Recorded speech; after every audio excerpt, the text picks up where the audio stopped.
On July 12, 2020, a brutal murder occurred at the Maryland Correctional Institution in Baltimore. Gelani High Totower, a 32-year-old inmate serving a 5-year sentence for drug possession, was found dead in his cell.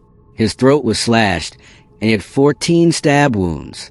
The cell showed signs of a violent struggle, with blood-soaked floors and shredded bedding.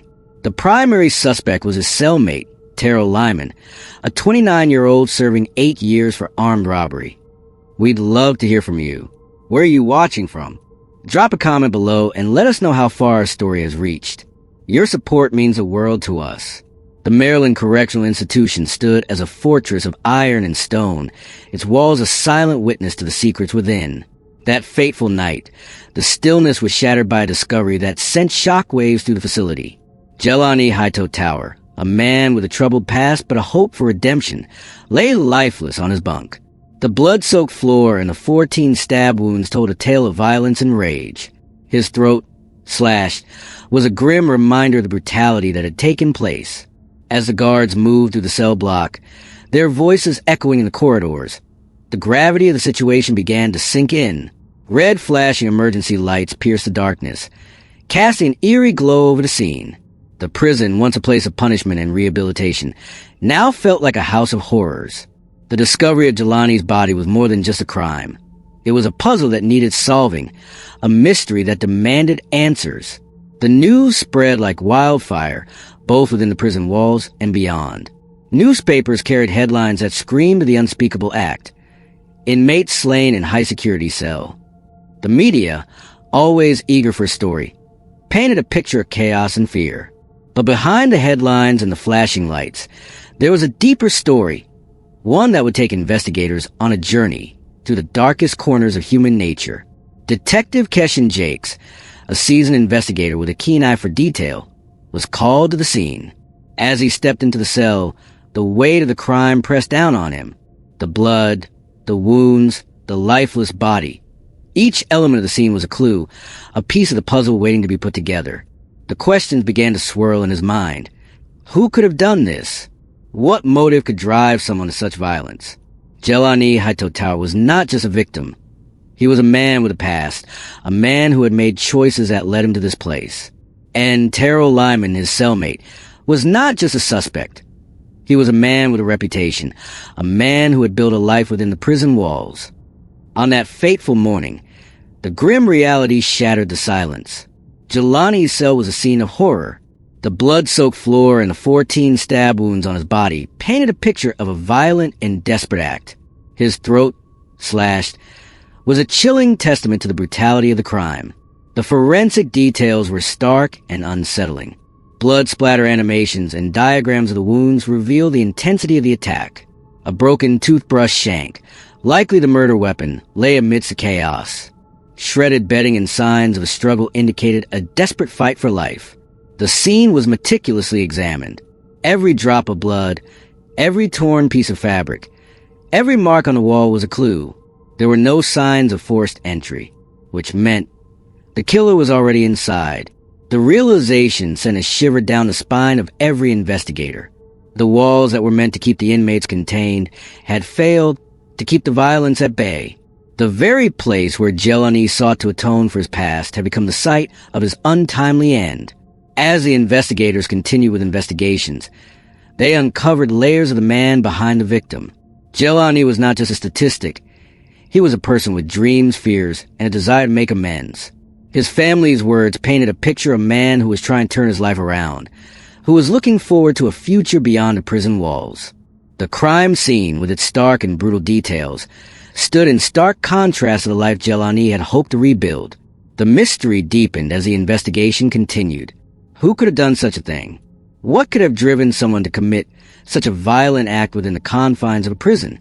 The questions hung in the air unanswered as the investigators pieced together the final moments of Gelani High Totower's life. Detective Keshan Jakes had seen his fair share of crime scenes over the years, but the one in front of him was unlike any other. As he stepped into the cell, the weight of the crime pressed down on him. This wasn't just a murder. It was a message and possibly a cover-up. Jakes, a seasoned investigator with the Baltimore PD's Major Crimes Unit, had a reputation for getting to the bottom of even the most complex cases. His keen eye for detail and unwavering determination made him the perfect person to lead this investigation. The initial evidence was both damning and puzzling. Surveillance footage confirmed that no one had entered the cell after the 10 p.m. lockdown. The broken toothbrush shank, with DNA evidence linking it to the suspect, lay near the body. Blood was found under the mattress and on the shoes of Terrell Lyman, Gelani's cellmate. Yet, Lyman's statement was riddled with inconsistencies. "I slept through it. I didn't hear nothing. I take sleep meds. Heavy ones," he claimed during his police interview. Jakes knew that every detail, every piece of evidence, and every inconsistency could be the key to solving the case. He spent hours poring over the surveillance footage, examining the crime scene photos, and listening to witness statements. The more he delved into the case, the more he realized that this was not a straightforward murder. There were layers of deception, hidden motives, and unspoken tensions that needed to be uncovered. Lyman's demeanor during the interrogation was particularly intriguing. He appeared calm, almost indifferent, which raised more questions than it answered. His claim of being a heavy sleeper due to prescription medication seemed plausible, but Jakes couldn't shake the feeling that there was more to the story. The inconsistencies in Lyman's account, combined with the forensic evidence, painted a picture of a man who had something to hide. As Jakes continued his investigation, he began to piece together the complex relationship between Gelani and Lyman.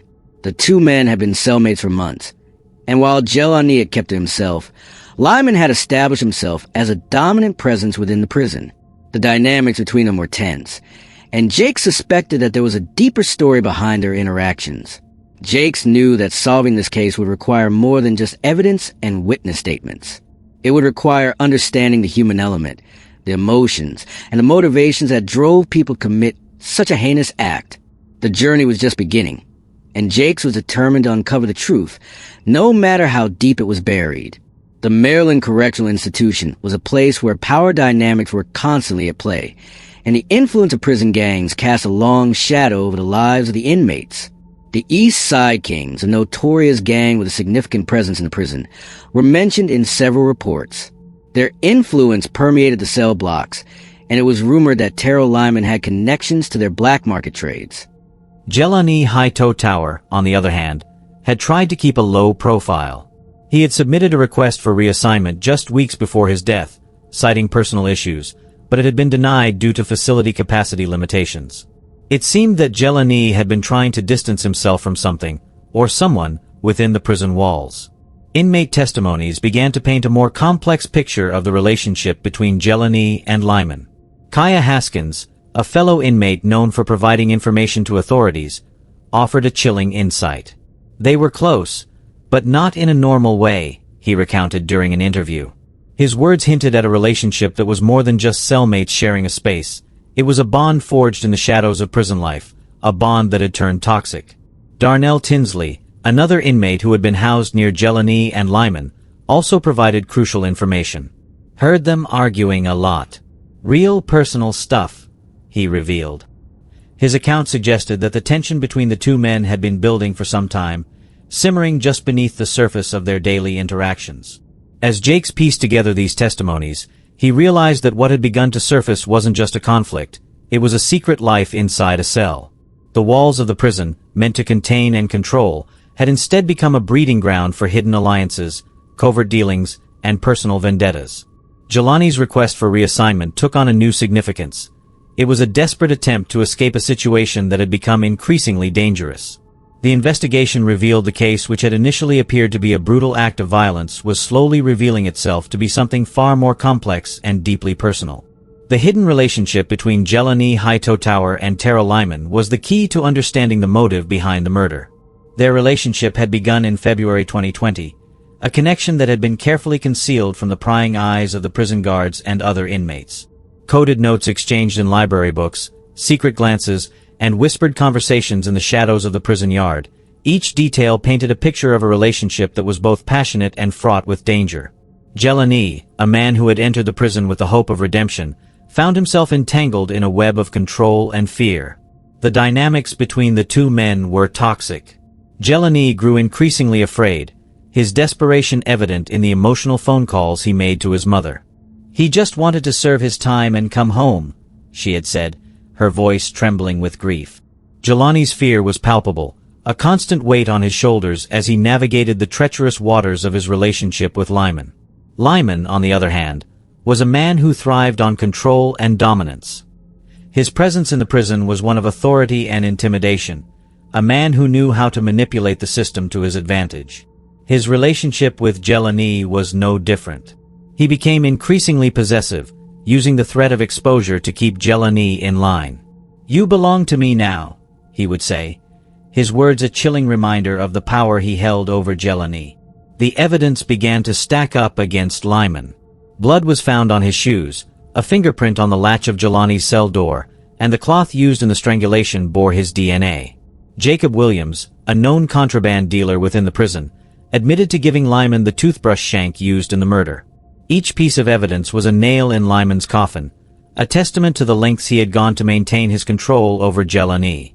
As Jakes pieced together the psychological profile of the two men, he began to understand the depths of their relationship.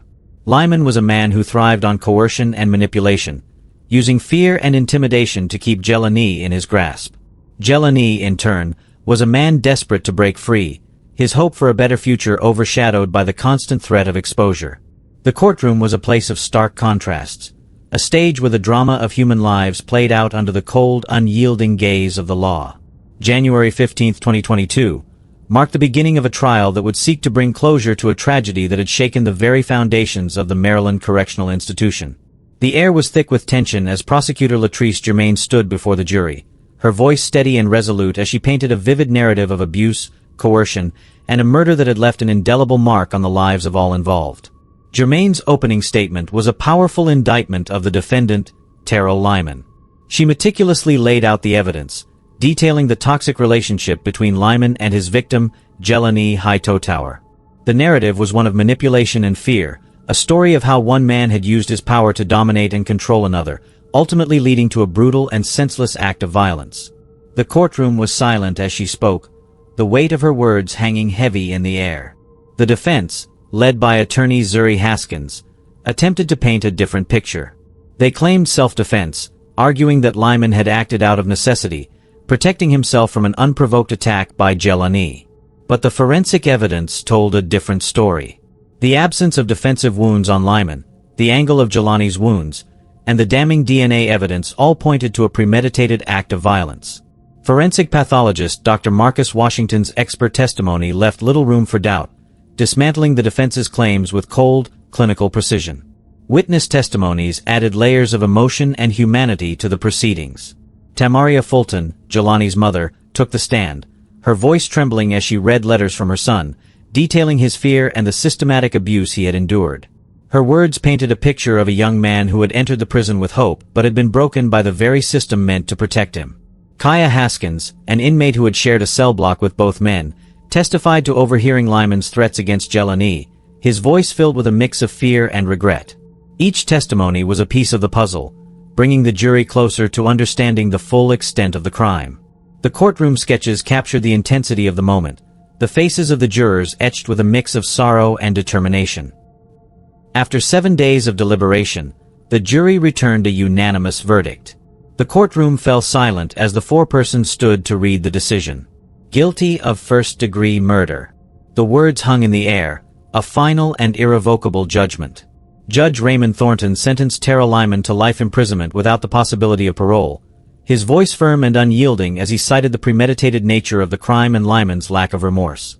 As Lyman was led away, his fate sealed, the courtroom remained in a somber silence. The trial had brought a measure of closure, but the emotional consequences of the crime would linger for years to come. Gelani's family, though relieved by the verdict, would carry the weight of their loss forever. The journey to justice had been long and arduous, but in the end, the truth had prevailed. The courtroom, a place of both sorrow and triumph, had witnessed another chapter in the complex and often tragic story of human lives. In the quiet aftermath of the trial, as the echoes of the courtroom faded and the dust of legal proceedings settled, there remained a profound sense of reflection. Tamaria Fulton, Gelani's mother, her voice tinged with a mix of sorrow and resolve, offered final words that cut deep. He just wanted to come home. He didn't deserve this. Her statement was more than a lament. It was a poignant reminder of the humanity that had been lost amidst the brutality and the legal battles. As the narrator, I find myself contemplating the layers of this story, each one more intricate and heart-wrenching than the last.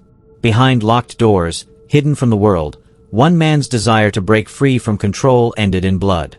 It was a tale of desperation, of a man trapped in a web of manipulation and fear, seeking a way out but finding only tragedy. Was it love, fear, or both?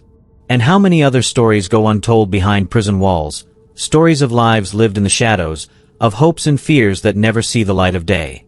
The questions linger, casting a long shadow over the pursuit of justice. In the end, justice was served, but the trauma remains, a silent testament to the complexities of human nature and the systems we create. Gelani's story is a stark reminder of the vulnerabilities that exist within the walls of institutions meant to protect and rehabilitate. It forces us to confront uncomfortable truths and to consider the broader implications of our actions and inactions. As we reflect on this gripping true crime story, we invite you to share your thoughts in the comments. Should the prison have done more to protect Gelani? Could this tragedy have been prevented? These are questions that demand our attention and our consideration. We encourage you to subscribe and like for more stories that delve into the depths of human experience. Stories that remind us of the importance of empathy, understanding, and the relentless pursuit of justice.